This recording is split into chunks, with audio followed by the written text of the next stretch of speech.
పాలకూర చికెన్ చాలా టేస్టీగా వెరైటీగా ఉంటుంది. ఇంతకుముందు నేను వీడియోలో కూడా ఒక వీడియోలో కరివేపాకుతో కోడి మాంసం చేశాను. ఇప్పుడు స్పినాచ్తో కోడి మాంసం అనమాట. ఇది కూడా ఒక different type of dish. Normal dishes లాగా కాదు, ఇది ఒక వెరైటీ ఆఫ్ డిష్. చాలా బాగుంటుంది. ప్రతి ఒక్కరూ చేసి చూడండి, మీకు నచ్చుతుంది. ఇప్పుడు దీనికి కావాల్సిన ఇంగ్రీడియంట్స్ చికెన్, ఆనియన్, కొరియాండర్ అంటే కొత్తిమీర, ఒక చిల్లీ, టమాటో, జింజర్ గార్లిక్, ఉప్పు, కారం, పసుపు తీసుకోవాలి. ఇప్పుడు మనం స్టవ్ వెలిగించుకున్నాం, ప్యాన్ పెట్టుకున్నాం. ప్యాన్ పెట్టుకున్నాక మనం ఇప్పుడు ఆయిల్ వేస్తున్నాం. చికెన్ కాబట్టి ఆయిల్ ఎక్కువ వేస్తున్నానండి. కావాల్సిన వాళ్ళు తగ్గించుకోండి, ఇబ్బంది లేదు. ఇప్పుడు ఆనియన్స్ వేస్తున్నాను. ఆనియన్స్ వేసి బాగా ఫ్రై చేసుకుంటున్నాను.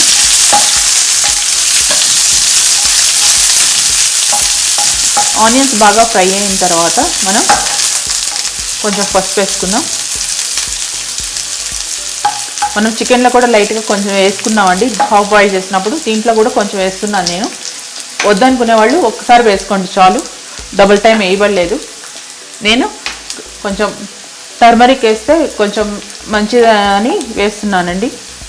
నేను పసుపు కూడా మామూలుగా ఎక్కువే వాడతాను. కొంచెం బ్రౌనిష్గా అయ్యే వరకు వేపుకుందామండి. కూర టేస్టీగా ఉంటుంది. మనం ఎప్పుడు స్లో ఫ్లేమ్లోనే వండుకోవాలి ఏదైనా కూడా, అప్పుడే దాని టేస్ట్ ఉంటుంది. ఇప్పుడు కొంచెం టర్మరిక్ వేసుకుంటున్నాను. కొంచెమేనండి, ఎక్కువ వేయట్లేదు, చాలా లిటిల్ వేసాను. ఇప్పుడు ఇది ఫ్రై అయిన తర్వాత మనం ఏదైతే కొత్తిమీర, అల్లం వెల్లుల్లిపాయ, టమాటో, చిల్లీ అన్నీ వేసి మనం పేస్ట్ చేసుకున్నామో, టమాటో వేసి ఆ మిశ్రమాన్ని ఇప్పుడు దీంట్లో యాడ్ చేస్తున్నాను.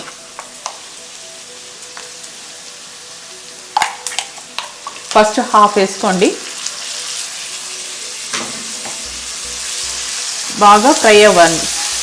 బాగా ఫ్రై అయిన తర్వాత మనం ఉప్పు, కారం వేసుకుందాం. అంటే కొంచెం దీంట్లో మనం చిల్లీ వేసాం కాబట్టి కారం ఉంటుంది. కారం తక్కువ తినేవాళ్ళు ఇంకా కారం వేసుకోబాకండి, ఇదే సరిపోతుంది. కారం ఎక్కువ స్పైసీగా తినేవాళ్ళు దీన్ని కొంచెం రెడ్ చిల్లీ పౌడర్ అంటే మన కారపొడి వేసుకొని కలుపుకుంటే చాలా బాగుంటుంది అన్నమాట. కారపొడి వేసుకుని కలుపుకుందాం. ఇది బాగా కలిపెడదాం. దీంట్లో కావాలనుకుంటే పన్నీర్ కూడా వేసుకోవచ్చండి, దీని ఆప్షనల్. పన్నీర్ క్యూబ్స్గా కట్ చేసుకొని బ్రౌన్గా చేసుకొని కూడా వేసుకోవచ్చు, లేదా డైరెక్ట్గా ఇట్లా మనం చేసుకోవచ్చు. జస్ట్ కలర్ చేంజ్ అయ్యేదాకా బాగా వేపుకుందామండి.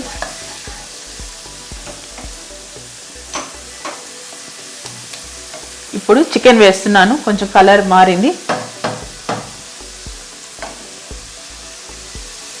ఇప్పుడు చికెన్ వేసేస్తున్నాను.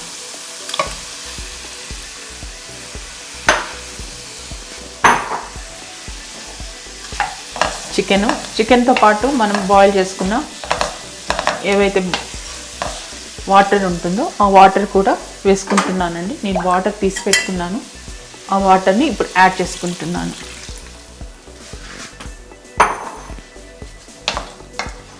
ఇప్పుడు బాగా బాయిల్ అవుతుంది. ఆ తర్వాత మనం పాలకూరని యాడ్ చేసుకుందాం. ఈ లోపల ఇది బాగా మగ్గనియండి, చాలా టేస్టీగా వస్తుంది కూర. జస్ట్ ఇట్లా బాగా ఉడకనియండి. బాగా దగ్గర పడేదాకా ఉంచిన తర్వాత మనం పాలకూర వేసి మళ్ళీ మిగిలిన మిశ్రమాన్ని వేసి కలుపుకుందాం. ఇప్పుడు మనం పాలకూర వేసుకొని యాడ్ చేసుకుంటున్నామండి.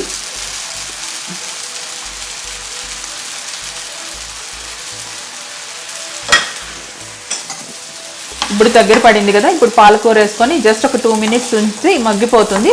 మగ్గిపోయిన తర్వాత ఇంకా మనం డిష్ అవుట్ చేసుకోవడమే. చాలా ఈజీగా తొందరగా అయిపోయే రెసిపీ అండి ఇది. జస్ట్ హాఫ్ బాయిల్ చేసుకోవాలి ముందు చికెన్ని, తర్వాత ఈజీగా అయిపోతుంది.